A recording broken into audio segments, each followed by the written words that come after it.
दोस्तों बहुत बहुत स्वागत है आपका हमारे इस हेल्थ अवेयरनेस प्रोग्राम में। आज हम एक बहुत ही स्पेसिफिक टॉपिक आपके लिए लेकर आए हैं जो सुनने में थोड़ा सा डरावना भी लगता है हमें, और थोड़ा सा हमें टेंशन भी कहीं ना कहीं हो जाती है।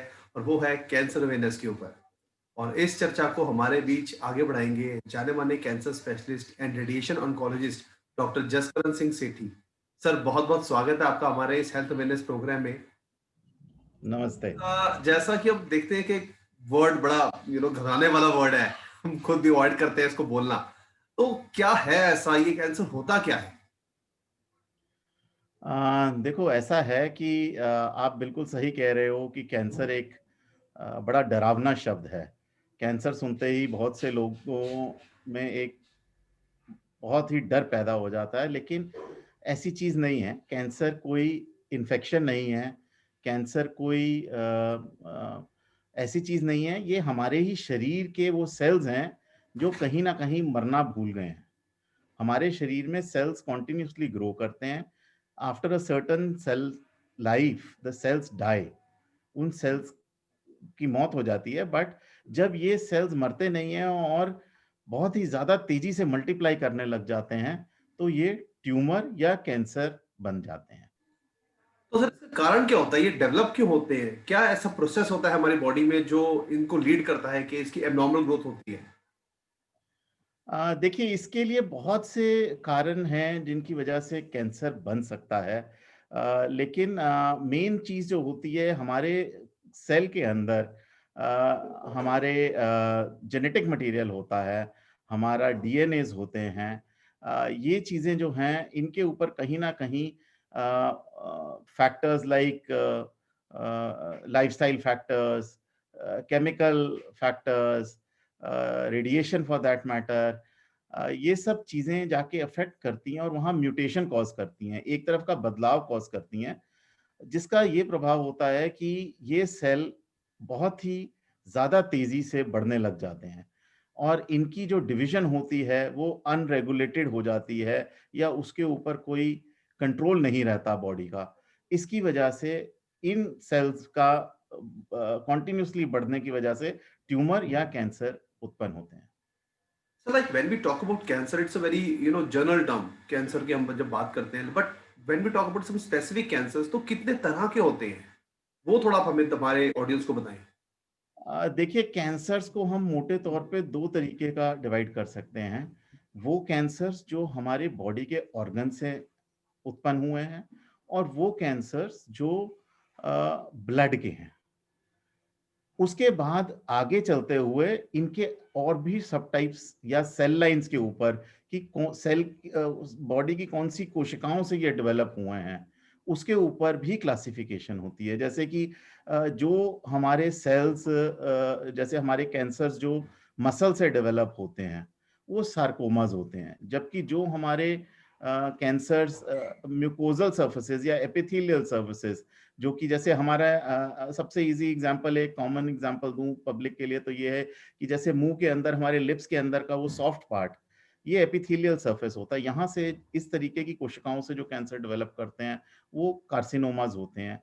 जबकि हमारे बॉडी के अंदर लिम्फ नोड्स जैसी एक चीज़ होती है, लिम्फैटिक सिस्टम होता है और लिम्फ नोड्स होते हैं, इनसे डेवलप करने वाले लिम्फोमाज़ होते हैं। तो कैंसर की बहुत सारी क्लासिफ़िकेशंस हैं, पर मोटे तौर पे मेरे ख्याल से इससे हम डिफरेंट टाइप का कुछ आइडिया आपको लगा होगा कि क्या है।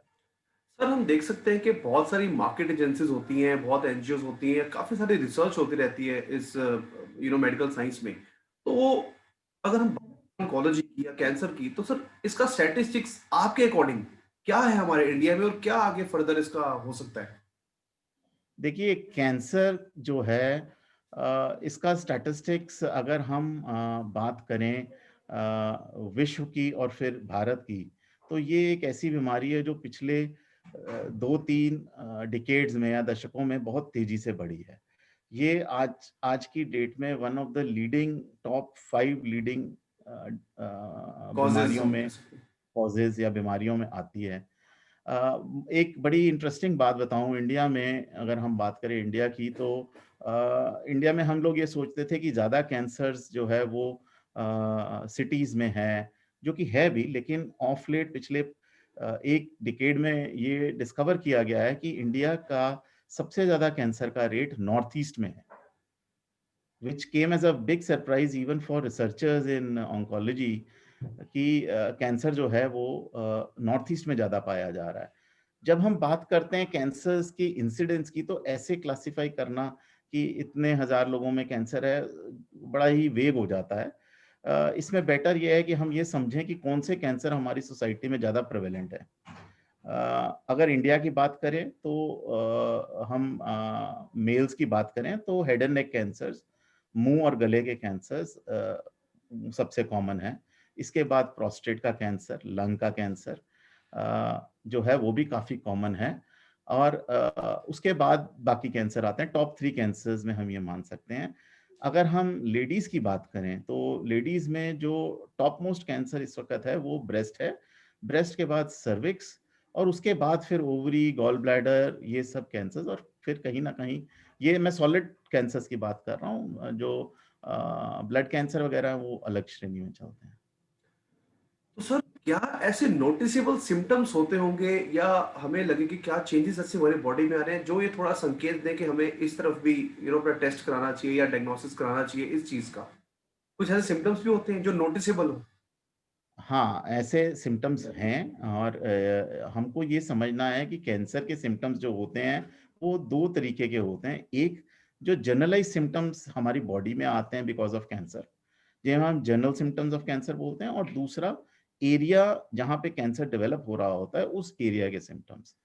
तो अगर हम इसमें अब बात करें मोस्ट कॉमन कैंसर लेडीज में ही, तो कोई भी ब्रेस्ट के अंदर एक लंप होना या गांठ बननी जो कि प्रोग्रेसिवली इंक्रीज हो रही है साइज में, अ, इस ये एक चिन्ह हो सकता है कैंसर का। दूसरा, आपके जो आर्मपिट होता है या एक्जिला होता है उसके अंदर कोई गांठ होना, ये भी एक चिन्ह है ब्रेस्ट कैंसर का। जब हम मेल्स की बात करते हैं और हेड एंड नेक कैंसर की बात करें, तो मुंह में कोई घाव होना जो कि नहीं भर रहा, तो थोड़ा बहुत जो हम लोकल अपने डॉक्टर से ट्रीटमेंट लेते हैं उससे भी वो उस घाव में सुधार नहीं आ रहा। कहीं ब्लीडिंग होनी मुंह से, गर्दन के अंदर कोई गांठ पाई जानी जो कि काफी देर से चल रही है और बैठ नहीं रही है, और इनिशियल डॉक्टर्स को दिखाने के बाद भी दवाइयों से या उसके ऊपर कोई फर्क नहीं पड़ रहा। साथ ही में खाने पीने की परेशानी होना, दिक्कत होना निगलने में, ये सारे हेड एंड नेक कैंसर्स के सिम्टम हो सकते हैं जो कि स्पेसिफिक हैं। अगर हम जनरलाइज सिम्टम्स की बात करें तो भूख कम होना, वजन गिरना, बिना किसी प्रयास के आपका वजन गिरता जा रहा है, आप देख रहे हैं, ये फीवर रहना, बदन का टूटना, लो फीवर जो होता है वो लो ग्रेड आता है यूजुअली कैंसर्स के अंदर, ये सारे चिन्ह हैं कैंसर्स के। तो सर, रिस्क फैक्टर्स क्या क्या इन्वॉल्व होते हैं इन चीजों में? डिफरेंट डिफरेंट टाइप के अलग अलग होते हैं या कुछ कॉमन होते हैं? देखिए, रिस्क फैक्टर्स जो हैं वो एरिया टू एरिया अलग होते हैं। लाइफ उसमें बड़े सारे फैक्टर्स हैं जो जिनको अगर हम कंट्रोल कर पाए तो कैंसर की रिस्क कम कर देते हैं। बहुत सारे लोग ये समझते हैं कि रिस्क फैक्टर वो चीज होती है कि जिसके जो होते ही हमको कैंसर हो जाएगा।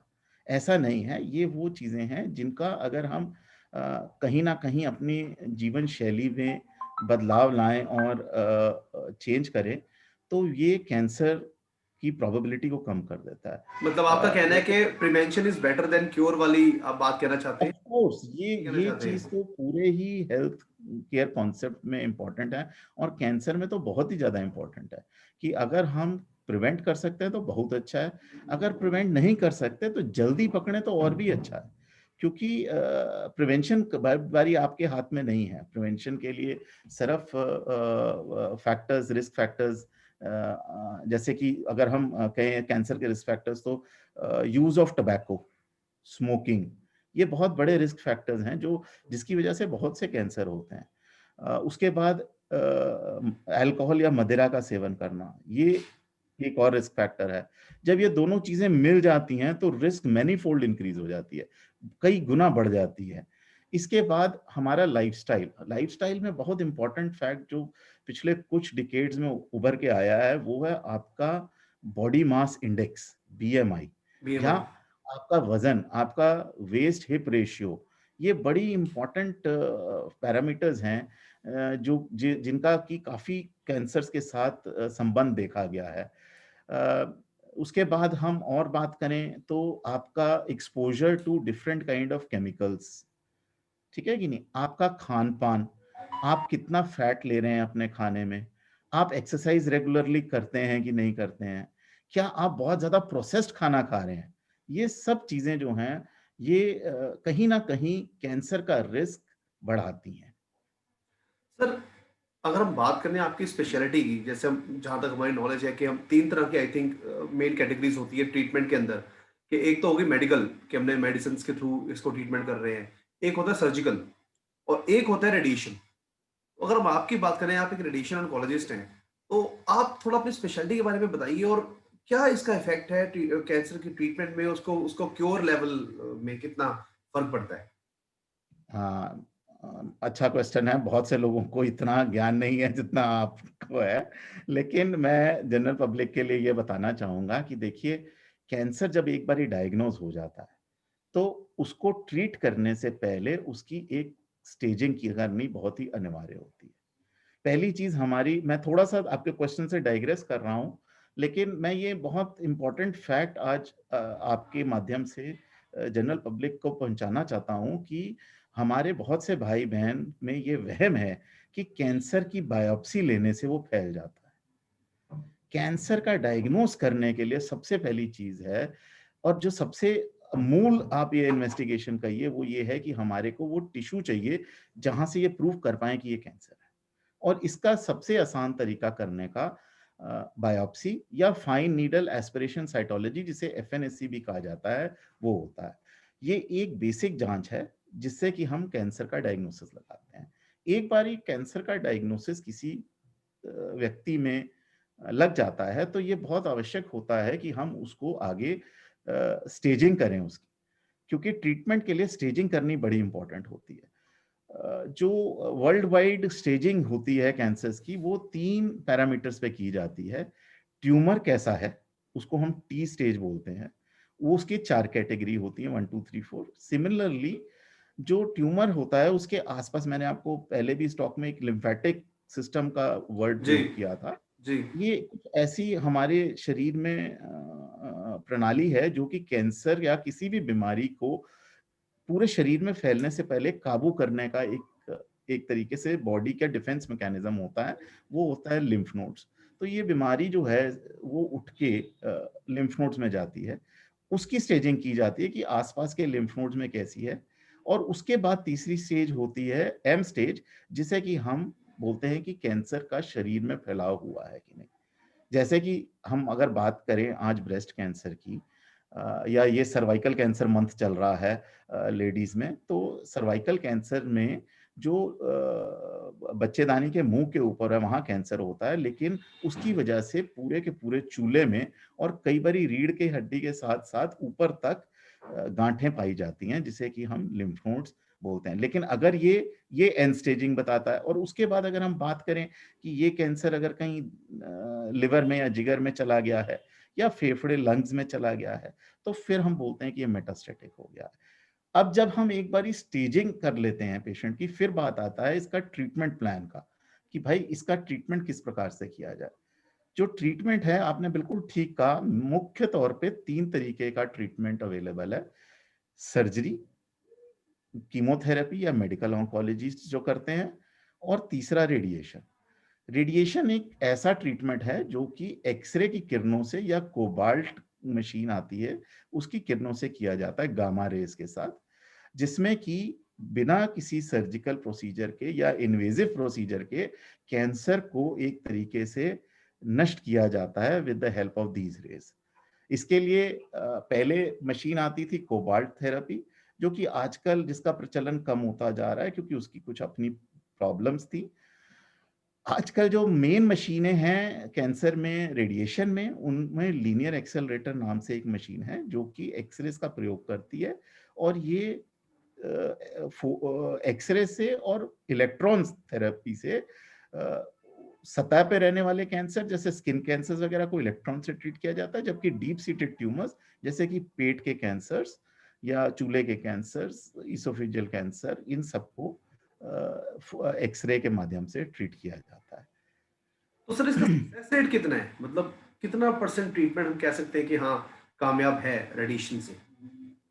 देखिए, रेडिएशन एक ऐसा ट्रीटमेंट है जो कि पेशेंट की कैंसर केयर में 2/3 पेशेंट्स, अगर हम अब बात करें तो जितने भी कैंसर पेशेंट्स डायग्नोज हुए हैं उनके कैंसर ट्रीटमेंट में कहीं ना कहीं रेडिएशन थेरेपी का प्रयोग किया जाएगा इन 2/3 ऑफ दोज पेशेंट्स। बहुत सी जगह पे इसका ट्रीटमेंट का प्रयोग दूसरी कैंसर ट्रीटमेंट की ब्रांचेस जैसे कि सर्जरी और कीमोथेरेपी के साथ कंबाइन करके किया जाता है। ये मल्टी मोडालिटी ट्रीटमेंट का भाग है। बड़े सारे ऐसे कैंसर्स हैं जहां पे प्राथमिक तौर से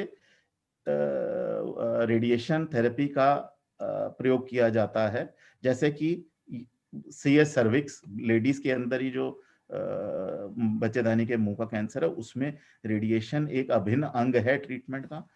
इसके इसके साथ साथ रेडिएशन थेरेपी का जो प्रयोग है वो पेशेंट्स को ये आराम देने के लिए भी किया जाता है। कैंसर पेशेंट्स में बहुत सीवियर पेन होती है कई बार, उसमें ये बहुत ही एक इफेक्टिव ट्रीटमेंट है।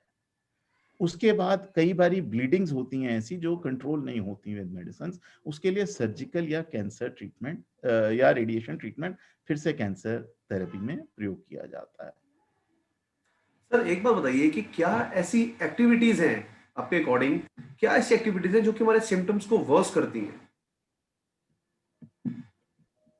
ड्यूरिंग ट्रीटमेंट, क्या आपका मतलब नहीं, ट्रीटमेंट या? ड्यूरिंग ट्रीटमेंट नहीं, ट्रीटमेंट से पहले कोई ऐसी एक्टिविटीज भी हो सकती हैं जो हमारे सिम्टम्स को वर्स करें? देखिए, सिम्टम्स की वर्सनिंग जो होती है यूजुअली वो कैंसर के बढ़ने से होती है।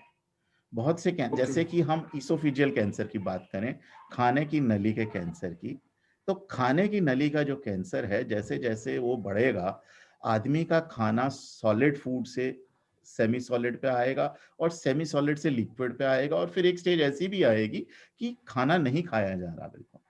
तो यूजुअली ये ग्रोथ की वजह से, कैंसर की ग्रोथ की वजह से होता है।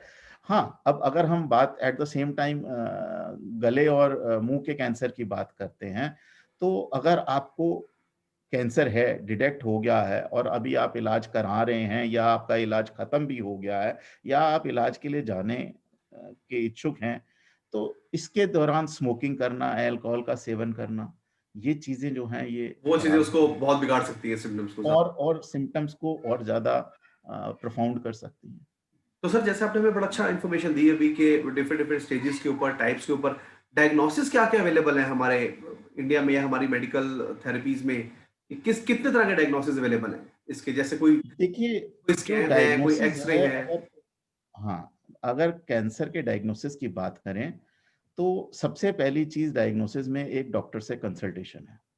जी। जिस वक्त किसी डॉक्टर को ये शक होता है कि भाई इस पेशेंट में ये चीज कैंसर की और भी जा सकती है, तो वो कुछ बेसिक टेस्ट होते हैं जिनका की प्रयोग करते हैं ज्यादातर हमारे जो जनरल प्रैक्टिशनर कलीग्स हैं या एलाइड ब्रांचेस के कलीग्स हैं। जैसे अब कोई आदमी को 3 हफ्ते से ज्यादा खांसी चल रही है, तो हमारे जो चेस्ट फिजिशियन फ्रेंड्स हैं वो उनका एक कहीं ना कहीं दिमाग में कैंसर की तरफ भी एक ध्यान जाता विचार है। जाता है। तो इसमें ब्लड टेस्ट होते हैं कुछ जो इनिशियल किए जाते हैं, उसके बाद रेडियोलॉजी का काफी प्रयोग किया जाता है, जैसे कि एक्सरे, सीटी स्कैन्स, अगर ब्रेस्ट कैंसर की बात करें तो मैमोग्राफी, मेमोग्राफी। अल्ट्रासाउंड एक बड़ी चीप एंड इफेक्टिव मोडालिटी है जिससे कि हम काफी कैंसर्स को पेट डिटेक्ट स्कैन भी कर। आई थिंक इसीलिए यूज होता है, पेट स्कैन।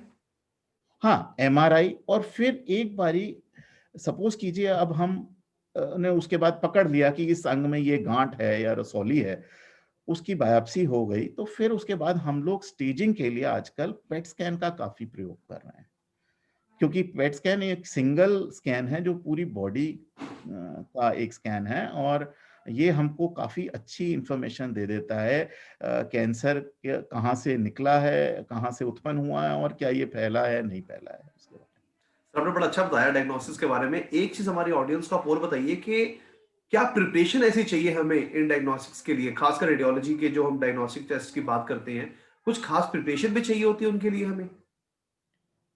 वेल प्रिपरेशन ऐसा होता है कि ज़्यादातर टेस्ट जो होते हैं उनको उनमें अगर हम कंट्रास्ट यूज़ कर रहे हैं जैसे सीटी स्कैन्स या पेट सीटी स्कैन्स के लिए तो पेशेंट को कुछ देर खाली पेट रहने के लिए कहा जाता है। पेट सीटी की बात करें तो पेशेंट की ब्लड शुगर कंट्रोल होनी चाहिए, किडनी फंक्शन ठीक होना चाहिए। इसीलिए ये टेस्ट बहुत बारी बिफोर रेडियोलॉजी टेस्ट करवा के डिटरमिन कर लिया जाता है कि पेशेंट फिट है कि नहीं आगे इन टेस्ट करने। तो सर ट्रीटमेंट कब शुरू करना चाहिए कि कब एक एक स्टेज ऐसी आती है कि हाँ, अब ट्रीटमेंट इसका प्लान हमें करना है? देखिए अगर आपका डायग्नोसिस हो गया है और staging proper diagnosis with staging हो गई है तो ट्रीटमेंट को डिले नहीं करना चाहिए नहीं करना चाहिए। क्योंकि जितना हम ट्रीटमेंट डिले करेंगे या हम भटकेंगे एक जगह से दूसरी जगह बड़ा एक इसमें और आपको बताता हूँ कि बहुत से पेशेंट्स को और उनके अटेंडेंट्स को जब ये इनिशियल इंफॉर्मेशन दी जाती है कि कैंसर हुआ है तो वो डिनाइल फेज में होते हैं कि जी। नहीं हमें नहीं हो सकता, ठीक एक है सेकंड ना, या ओपिनियन, हमें एक सेकंड ओपिनियन, ये थर्ड एक ओपिनियन। सेकंड ओपिनियन थर्ड वो बहुत अच्छी बात है आप लीजिए लेकिन उसमें वेस्ट नहीं करिए टाइम। मेरा ये कहना है कि अगर आपका डायग्नोसिस हो गया है तो तुरंत देखिए कि इस प्रकार के मतलब उस पर कैंसर एक्शन तुरंत लिया जाए, उस पर एक्शन तुरंत लिया जाए आपके। हाँ एक्शन लिया जाए, कहाँ पे इसका अच्छा इलाज अवेलेबल है क्योंकि जो इलाज आप करेंगे अगर शुरुआती दौर में ही अच्छा इलाज आपको मिलेगा तो आपके चांसेस बढ़ जाते हैं कैंसर पे विजय के। सर एक दो लास्ट क्वेश्चन बस आपसे पूछेंगे। आपके हिसाब से रूरल एरियाज में ज्यादा पाया जाता है या अर्बन एरियाज में ज्यादा देखा गया है कैंसर? देखिए कैंसर जो है ये ऐसा डिस्क्रिमिनेट नहीं करता बिटवीन रूरल एंड अर्बन, जी। ना ही वो मेल फीमेल में डिस्क्रिमिनेट करता है। जी। लेकिन कैंसर ज्यादातर बीमारी जो है ये अर्बन एरियाज में ज्यादा मिल रही है, लेकिन इसका ये मतलब नहीं कि रूरल एरियाज में नहीं है। वो इसलिए भी है क्योंकि डायग्नोसिस ज्यादा अच्छा है। फैसिलिटी फॉर डायग्नोसिस अर्बन से और टायर टू सिटीज में भी अब काफी अच्छे सेंटर्स बन गए हैं जहां पे कैंसर का डायग्नोसिस बड़े अच्छे और शीघ्रता से किया जा सकता है। अनफॉर्चुनेटली अगर हम रूरल इंडिया की बात करें तो वहां पे ये फैसिलिटीज अभी तक नहीं है। लोग बहुत बारी गले में गांठ लेके महीनों घूमते रहते हैं ये सोच के कि फोड़ा हो गया है, जबकि वो कैंसर होता है। तो इसलिए कहीं ना कहीं वहां से जो हमारे केसेस आते हैं वो एडवांस स्टेज में भी आते हैं और डिले भी हो जाता सर आई थिंक बहुत अच्छी इन्फॉर्मेशन दी आपने, और अगर आपकी इजाजत हो तो अब हम इस सेशन को क्लोज करें। और आज का जो टॉपिक था हमने बहुत जनरल रखा, तो अगली बार हम चाहते हैं सर हम कुछ स्पेसिफिक टॉपिक्स आपसे डिस्कस करें। जैसे आपने बताया कि इसोफेगल कैंसर हो गए, या थ्रोट के ऊपर हो गया, या माउथ का हो गया, या लिवर का हो गया। हम डिफरेंट डिफरेंट चाहते हैं कि कुछ हम एक सीरीज ऐसी बनाएं अपनी ऑडियंस के लिए। तो I think you are comfortable with that also. है। ये तो बहुत ही अच्छी बात रहेगी क्योंकि थैंक मुझे यू। लगता है कि जितनी अवेयरनेस क्रिएट की जाए उतना उतनी ही कम। इस बीमारी के ऊपर जीत जो है वो पक्की हो जाएगी और हम लोग इसको बेटर तरीके से अपने पेशेंट्स को भी बहुत फायदा पहुंचा तो पाएंगे। सर लास्ट में आप हमारी सोसाइटी के लिए हेल्दी टिप्स या प्रिवेंशन टिप्स क्या देना चाहेंगे, क्या मैसेज देना चाहेंगे आप? देखिए मैं सम अप इससे ये इस तरीके से करना चाहूँगा कि हमको एक अच्छा लाइफ़स्टाइल जीना चाहिए। हमें अपने बॉडी वेट का ध्यान रखना चाहिए। हमें अपनी डाइट में वो चीज़ें नहीं खानी चाहिए जिनसे वज़न बढ़े या दूसरे मतलब वो चीज़ें जो हानिकारक हैं वो नहीं लेनी चाहिए। कहीं न कहीं हमको साथ में एक्सरसाइज़ ज़रूर करनी चाहिए। चाहे आधा ही घंटा रोज़ करें लेकिन एक्सरसाइज़ ज़रूर करें। उससे आपकी बॉडी की इम्यूनिटी भी बेटर होती है और आपकी जो लाइफस्टाइल रिस्क्स हैं वो कम होती हैं।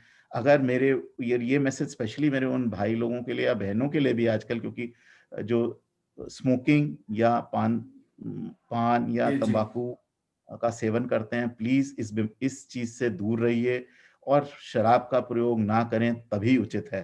अगर हम इन सब चीजों का ध्यान रखेंगे तो हम को कैंसर से अपने आप को बचा पाएंगे और कहीं ना कहीं अपनी सोसाइटी में जब कैंसर कम होगा तो हेल्थ केयर बर्डन बहुत हमारा जो है कॉस्ट ऑफ हेल्थ केयर भी कहीं ना कहीं डाउन जाएगी।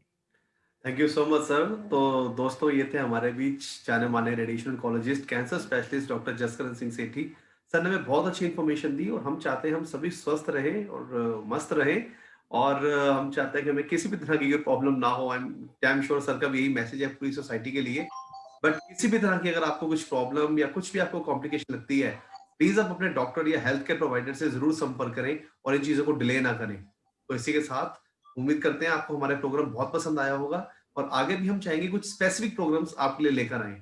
Thank you so much. Thank you doctor Jaskaran for kind information and we hope to live a very good health. Thank you sir. Thank you so much. Stay fit, stay healthy. बहुत से phone बज रहे हैं, I am sorry. Thank you sir. No issues sir, no issues.